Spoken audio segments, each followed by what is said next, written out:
Bonjour à toutes et à tous, je m'appelle Michel Blaise-Pascaud et je vous souhaite la bienvenue pour assister et participer à cette 8e édition du D4 Evolution proposé par Dedalus. C'est un rendez-vous qui est conçu pour vous toutes, pour vous tous, clients, partenaires, avec un programme ambitieux et un objectif: vous donner une vue d'ensemble sur le futur du numérique en santé en France et vous apporter des éléments de réponse aux défis auxquels vous devez toutes et tous déjà faire face. L'hôpital augmenté à la recherche de l'efficience opérationnelle, tel est le thème de cette édition 2026 du D4 Dedalus. Il va être décliné ce thème autour de 5 plénières ce matin et d'une trentaine d'ateliers cet après-midi. Et pour lancer ce D4 Evolution Dedalus 2026 et vous présenter les enjeux et les perspectives de Dedalus France, j'invite tout de suite à me rejoindre sur scène le directeur général France de Dedalus. Merci d'accueillir chaleureusement Guillaume Pellissier.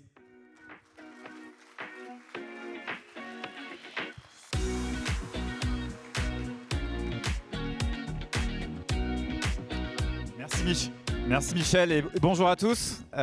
Écoutez, heureux de vous retrouver sur ce format D4 Evolution que vous connaissez bien maintenant. Cette année, on a été un peu joueur, on a changé la localisation, donc merci de nous retrouver ce matin et aujourd'hui au Pullman Montparnasse qui nous accueille. Donc l'objectif de la journée, la promesse, elle est assez claire.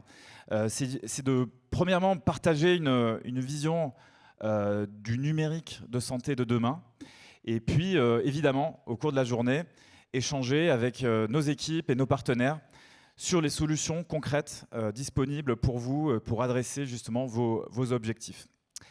Alors, pour commencer, je voulais parler du pourquoi, et en particulier, pourquoi le système de santé en Europe et en France est un point d'inflexion. On a souvent l'occasion d'en parler, et de discuter, évidemment, de partager avec vous des défis qui impactent le système de santé aujourd'hui. Le premier, c'est évidemment le vieillissement de la population, avec un déséquilibre général et à venir du nombre de personnes âgées par rapport aux actifs dans nos sociétés. Et donc ça a un impact très important, évidemment, sur l'accès aux soins, des soins qui sont nombreux et évidemment plus longs.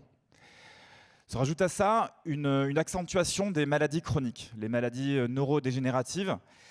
Et ça a un impact important également sur les pratiques de soins, avec des parcours qui sont souvent beaucoup plus compliqués, beaucoup plus longs, et des parcours qui reposent sur plusieurs disciplines. Clairement, nous ne pouvons plus aujourd'hui adresser ces sujets sur des silos et donc on a un besoin accru de coordination des soins. Le troisième sujet qui vous interpelle très souvent, c'est également la tension sur l'offre de soins. Les déserts médicaux, nombreux d'entre vous sont sur des territoires qui font face en fait à des défis relatifs aux déserts médicaux. Également, l'évolution démographique avec évidemment beaucoup de soignants qui vont partir à la retraite dans les années à venir. Et donc un besoin de pouvoir maintenir un système de soins qui soit solide, qui soit résilient. Et enfin, nous sommes tous confrontés aux contraintes financières et budgétaires du système de santé, avec ces déséquilibres et une difficulté et un besoin absolu pour les établissements de santé de se concentrer sur l'efficience et la valeur que le système de santé peut générer. Donc ces défis, c'est les défis de demain, mais c'est déjà les défis d'aujourd'hui. On a l'occasion d'en parler assez régulièrement. Et donc, quand on parle du numérique de santé de demain, il faut concevoir le numérique pas comme un projet IT classique, mais réellement comme un levier de transformation du système de soins. Et donc notre vision chez Dedalus sur le numérique en santé, il s'appuie sur 4 piliers.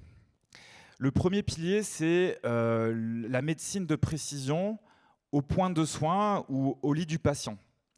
C'est-à-dire que le numérique va pouvoir transformer les pratiques de soins avec un accès à des données beaucoup plus personnalisées, les données du patient, de nouveaux jeux de données, et puis une pratique médicale qui est du coup plus pertinente. Donc ça, le numérique doit faciliter ce type de pratique.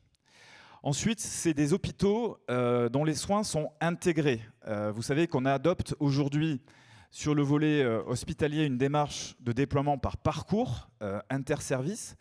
Et dès lors qu'on sort de l'hôpital, en particulier dans nos problématiques relatives au laboratoire, il s'agit de pouvoir coordonner le soin de bout en bout, ville, hôpital, médico-social.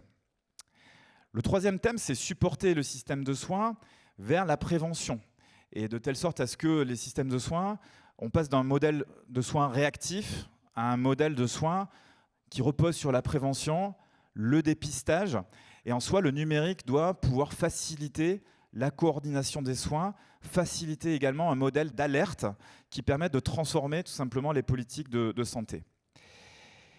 Et pour finir, évidemment, on a un paysage de données très important, en particulier en France, des données importantes de santé, et le besoin tout simplement de pouvoir capitaliser sur ces données, débloquer de la valeur de ces données, et donc un besoin évidemment d'orchestration, de qualification de la donnée, et de gouvernance tout simplement de la donnée, évidemment au regard des contextes réglementaires et de sécurité. Donc Daedalus, dans cette feuille de route, elle va intégrer tous ces piliers. Et on a essentiellement en fait une définition du numérique de santé de demain qui doit en fait maintenir un équilibre entre l'intelligence et la richesse fonctionnelle de nos outils. Et je pense sincèrement que nous sommes toujours au rendez-vous sur ce volet-là de la richesse fonctionnelle. Mais il faut évidemment que les numériques de demain y répondent aussi au volet de facilité d'utilisation. Et donc, dans notre démarche, on a un cadre de conception tout simplement de nos solutions de demain qui s'applique à peu près à toutes nos solutions. Et le premier thème, c'est la co-construction avec les utilisateurs et une conception de nos solutions qui soit centrée sur l'humain. Et l'humain, en particulier, c'est les utilisateurs, les soignants, les administratifs, c'est aussi le patient. Et donc, dans la mesure du possible, vous le savez, on essaye de s'inscrire dans une démarche de co-construction avec les utilisateurs, avec les métiers, pour avoir des solutions ergonomiques et qui répondent aux besoins des métiers. Ensuite, il s'agit évidemment de pouvoir assister le diagnostic, assister le soin, et évidemment que l'IA va être majeure c'est déjà majeur aujourd'hui, et ça le sera encore plus demain, avec l'intégration de briques natives dans nos solutions et évidemment le travail avec un écosystème de partenaires qui vient compléter ce dispositif pour pouvoir faciliter le diagnostic médical, pour pouvoir automatiser des tâches, pour pouvoir anticiper et alerter. Ensuite, le numérique de santé il doit reposer sur des modèles de données avancés. On parlait tout à l'heure de maladies neurodégénératives, de complexité, et c'est important, de personnalisation aussi des soins. C'est important de pouvoir avoir accès à des données nouvelles, des données génétiques, des données de santé populationnelle. Et donc, le numérique de demain, il doit pouvoir manipuler tout ce type de données.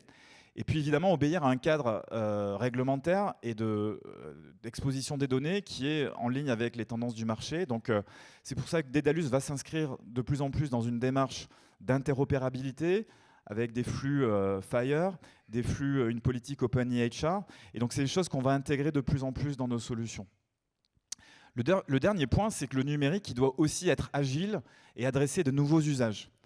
On a une claire accélération ces dernières années sur l'IA ambiante, la reconnaissance vocale. Je pense que nous aurons l'occasion dans la journée de pouvoir partager sur ces thèmes-là avec les équipes Daedalus, avec les partenaires. Il y a également aussi l'émergence de l'IA agentique dans les établissements de santé et un besoin d'orchestration de ces agents. Ce sont des thèmes évidemment sur lesquels nous travaillons et nous pourrons en parler dès aujourd'hui. Donc pour effleurer un petit peu le thème de la journée, on aura évidemment, on en a parlé, des plénières. La première plénière va essentiellement adresser la manière dont on repense en fait le soin et la prise en charge. Nous aurons l'occasion d'en parler. Ce qui est important pour moi, c'est de démontrer que sur le thème du soin et de la prise en charge du patient, on avait pris des engagements et on remercie évidemment tous les clients qui nous ont suivis dans notre trajectoire, à commencer par la sélection du DPI, du nouveau DPI Daedalus Care for You. Et donc moi, je suis content de pouvoir relayer en tout cas qu'en 2025, Nous avons de nombreux sites qui nous ont rejoints dans cette trajectoire, en particulier le CHU de Nancy, le CH d'Épinal, le CH de Montargis, et puis aussi la signature importante d'une feuille de route Care for You avec la PHP. Sur le volet du diagnostic médical augmenté, une grosse accélération sur le déploiement de notre PACS Deep Unity auprès de nombreux établissements, auprès des radiologues, mais également auprès des pathologistes. Et donc ça a été une victoire emblématique chez nous cette année. C'est la première réalisation d'un projet de pathologie numérique avec Deep Unity qui vient s'appuyer à Diamic, notre solution historique d'Anapat, avec un projet qu'on a remporté auprès de West Pathology. Et puis l'accélération du déploiement de notre nouvelle solution de laboratoire in vitro LIS avec d'importants laboratoires de biologie qui nous ont fait confiance en 2025. La deuxième plénière, elle va adresser la capacité à optimiser les ressources matérielles et humaines des établissements. On aura un retour d'expérience du pilotage de la donnée par le Command Center effectué par le CHU de Nancy. Nous sommes en plein déploiement et donc ça sera intéressant de mesurer le progrès réalisé. Ensuite, c'est l'occasion aussi de pouvoir parler de l'accélération que nous avons eue sur tout ce qui est portail et soins connectés, avec en particulier notre portail patient Engage4Me. Et puis, une grosse accélération également sur tout ce qui est efficience des établissements de santé, avec nos solutions de gestion des temps, nos solutions de gestion de la restauration, du planning, des lits, donc de nombreux sujets que nous avons abordés avec vous au cours de 2025. La troisième plénière, elle sera axée valorisation clinique et financière de l'activité. Nous étions engagés à avancer sur la recherche clinique et donc on est ravis de pouvoir relayer aujourd'hui le premier partenariat majeur que nous avons établi avec 3 centres de lutte contre le cancer, avec notre partenaire Linkscare, sur une recherche clinique, sur un essai clinique, sur une étude relative au cancer du sein et du poumon avec un laboratoire de pharma majeur. Et donc, on avait beaucoup communiqué sur ça. Là, on est aujourd'hui dans du concret avec une étude qui commence dès à présent sur la recherche clinique. Et c'est des choses qui vont être amplifiées évidemment dans les prochaines années. Également un sujet d'actualité fort, hein. On parlait tout à l'heure de contraintes budgétaires, la valorisation de l'activité optimisée avec nos solutions PMSI, OnePMSI, de nombreuses discussions avec vous au cours de l'année et de nombreuses réalisations. Et puis on est ravis aujourd'hui de pouvoir aussi communiquer de nouvelles initiatives. Nous avons une nouvelle offre que nous allons mettre sur le marché qui adresse en fait le sujet du décloisonnement des données. Nous avons une solution qui s'appelle Agentic Hospital et qui s'appuie sur le Command Center et qui permet tout simplement de pouvoir exposer tout type de données de manière en temps réel et de manière dynamique. Et je vous invite en particulier à un atelier qui se tient cet après-midi sur la stratégie IA et plateforme de données de Dedalus. Pour terminer, une plénière sur la transformation de la relation client. Nous avons, au cours des dernières années, je pense, repensé, transformé certainement le service Dedalus. Et donc, on a travaillé sur des dispositifs d'accompagnement un peu innovants. On aura l'occasion d'en parler tout à l'heure. Également, une amélioration de l'efficience opérationnelle avec un service support et service managé au rendez-vous. On a encore du chemin à parcourir. On continuera à travailler sur ces thèmes-là et Nicolas, tout à l'heure, en parlera mieux que moi. Un point important aussi, c'est la transformation de la relation client. On veut vraiment s'inscrire dans des relations de partenariat. Nous avons activé au cours des derniers mois un nouveau rôle, des rôles de Customer Success Manager, qui viennent créer un binôme avec les équipes commerciales, les account managers. Et ces personnes ont la charge de la réalisation tout simplement de nos solutions et de vos objectifs en utilisant nos solutions. On va continuer à amplifier cette trajectoire-là. Et sur ce thème-là, je suis aussi ravi d'annoncer l'arrivée au sein de l'équipe Dedalus d'Amel Mokrani-Bois, qui nous a rejoint cette semaine en qualité de Chief Revenue Officer pour la région. Et donc Amel aura la responsabilité de la stratégie de développement de Dedalus, et en particulier le développement de nos relations et évidemment des solutions qu'on déploie avec vous.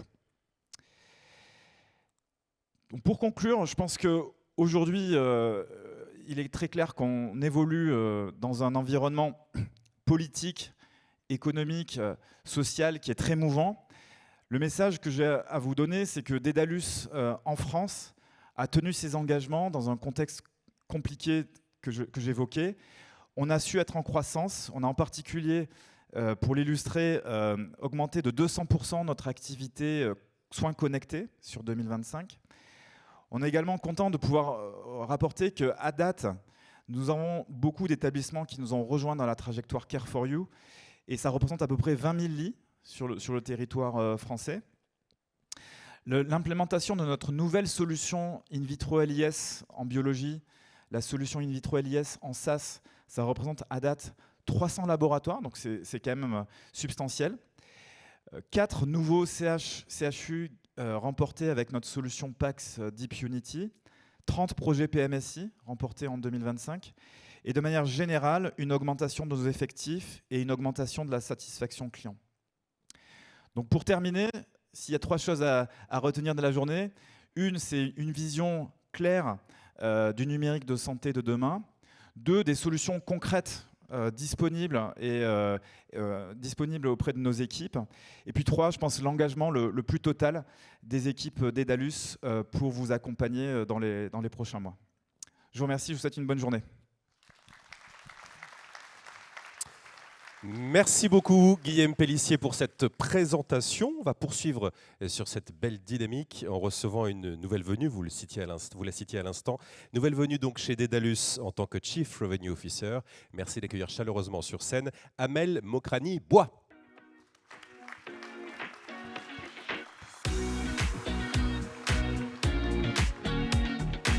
Bienvenue Amel, prenez place dans les canapés. Alors Amel Mokrani-Bois, peut-être présentez-vous en quelques mots auprès de notre auditoire et dites-nous pourquoi vous avez rejoint Dedalus France. Bonjour. Parlez bien près du micro. Bonjour à toutes, à tous. Merci Guillaume. Alors je viens de rejoindre, comme disait Guillaume, lundi, le groupe Dedalus en tant que Chief Revenue Officer. J'ai un parcours plutôt international et on va dire européen et international, un peu plus de 15 ans dans la santé digitale. Et pourquoi j'ai rejoint le groupe Dedalus et vraiment pour cette vision qu'a le groupe aujourd'hui d'apporter des solutions innovantes sur l'ensemble du continuum de soins. Et ça, c'était primordial pour moi. L'ensemble du continuum de soins. C'est quelque chose que je n'arrête pas de répéter depuis 2 jours, mais c'est vraiment ce qui m'anime. Et donc aujourd'hui, ma mission, je pense qu'elle était claire, c'est d'accélérer vraiment le positionnement de Dedalus pour vraiment mieux servir les professionnels de santé et les patients en général. Parfait. Alors vous avez rejoint Dedalus cette semaine, on l'a dit. Avec votre expérience, votre œil extérieur, si j'ose dire, comment est-ce que vous comptez développer la vision Dedalus et que souhaitez-vous mettre en avant dans les années à venir ? Alors effectivement, avec mon regard plutôt extérieur, je connaissais évidemment Dedalus auparavant. Ce qui m'a frappé immédiatement, c'est la richesse du portefeuille. Et donc cette richesse, elle a un potentiel qui est énorme. Et donc ma mission aujourd'hui, c'est de l'activer de manière transverse, sur plusieurs axes, 3 axes en particulier. 1, l'innovation.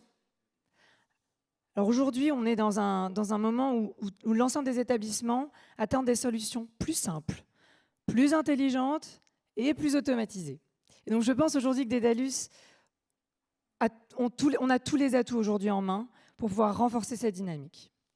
Le second axe, c'est la data, la donnée. Aujourd'hui, les hôpitaux doivent pouvoir exploiter leurs données de manière fiable, sécurisée et interopérable, comme le disait Guillaume auparavant. Et Dedalus, aujourd'hui, a une position unique pour devenir le socle de cette data. Et enfin, la recherche clinique. Les établissements aujourd'hui ont besoin d'une plateforme qui les aide à accélérer toutes ces études cliniques. Et encore une fois, on a une position qui est clé, on a une carte à jouer en pouvant intégrer cette intelligence, cette data et cette opérationnalisation en fait de la donnée. Merci beaucoup Amel pour toutes ces précisions. Alors, on parle beaucoup du DPI chez Dédalus, notamment dans le secteur public, mais Guillaume, quelles sont, selon vous, les autres solutions fortes du portefeuille Dédalus? Et surtout, quelle est votre empreinte aujourd'hui dans le secteur privé? Oui, alors bonne question. C'est vrai on a tendance un peu à nous cartographier acteurs du numérique, hôpitaux publics sur le DPI. Peut-être effectivement pour établir des vérités, déjà le système de santé privé est très important pour nous. Sachez à peu près que sur notre activité, c'est très équilibré, hôpitaux publics et établissements privés. J'en veux pour preuve évidemment l'expérience que nous avons avec les laboratoires de biologie, de radiologie, mais également des groupes de cliniques privées. Je pense à pour pas les citer, Elsan, Vivalto, Almaviva, qui sont des clients historiques sur lesquels nous continuons à travailler. Mais également les établissements ESPIC, les centres de lutte contre le cancer. Donc aujourd'hui, on ne peut pas vraiment nous catégoriser secteur public et clairement le privé représente en tout cas des axes de développement importants pour nous. Et sur le DPI, écoutez, je pense que la journée va vous démontrer qu'on s'inscrit complètement, comme le disait Amel, sur tout le parcours de soins. Et que nous avançons de manière très très rapide sur le volet administratif, médico-économique, sur le volet de la recherche, sur le volet de la biologie, de la radiologie. Et donc voilà, en tout cas on a une capacité évidemment et je pense que c'est la richesse de Dédalus aujourd'hui, c'est vraiment l'accompagnement sur tout le parcours de soins. Très bien. Alors, autre sujet important aujourd'hui, c'est celui de la souveraineté. C'est un enjeu majeur pour les établissements de santé. En tant qu'acteur européen de premier plan, quelle est la stratégie de Dédalus pour répondre à ces attentes, Amel? Alors en effet, la souveraineté, c'est évidemment un sujet central. Et je pense que le positionnement aujourd'hui de Dédalus, il est assez unique. Nous sommes un acteur européen, en effet, mais avant tout profondément ancré en France. Moi, quand j'ai rejoint le groupe Dédalus et Dédalus France, j'ai été poser des questions pour comprendre. Et j'ai compris que la R&D aujourd'hui s'appuie sur une présence mondiale solide, avec autour de 2800 collaborateurs que tu montrais au préalable, qui sont dédiés à l'innovation et à la recherche.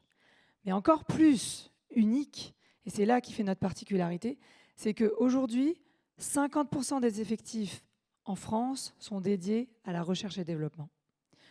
Je pense que cette présence locale, ça fait de nous un acteur qui peut contribuer fondamentalement à la souveraineté numérique française. Très bien. Guilhem, si on reste sur ce sujet de la souveraineté, un mot peut-être sur l'aspect technologique et réglementaire. Oui, alors avant d'adresser les sujets technologiques, je pense que on va dire malheureusement, je pense que la situation géopolitique nous force à nous poser des questions sur le système de santé et la résilience du système de santé. Et donc, nous nous attachons en tout cas, avec vous, nos clients, en tout cas, d'adresser ces sujets à la fois sur la robustesse du système, la robustesse de nos solutions, mais de votre SI de manière générale, à la fois sur le volet technique, mais aussi sur le dispositif de service.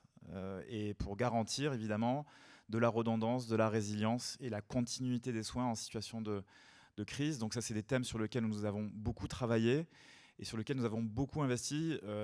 Voilà, vous le savez, nous avons beaucoup investi sur nos services de cyber pour justement accompagner les établissements dans des périodes de crise.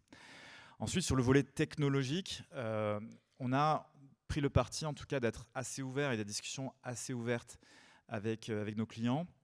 Nos solutions sont par définition, comme disait Amel, souveraines, puisque nous sommes un acteur français et européen, avec une large empreinte en tout cas de nos R&D en France et de manière générale en Europe. Mais dès lors qu'on doit intégrer des acteurs technologiques et des partenaires, on laisse la possibilité à nos clients de choisir entre voilà, des leaders importants technologiques et une alternative européenne dès lors que le besoin est exprimé. Donc on essaye d'approcher ça avec une dualité et un choix multiple en tout cas de choix technologiques à faire. C'est noté, on en terminera par là. Merci à tous les deux et bienvenue à nouveau, Amel. Merci. Et bravo pour ce baptême du feu. On peut vous applaudir pour vous raccompagner Bravo, dans Anne. la salle. Merci, Guillaume.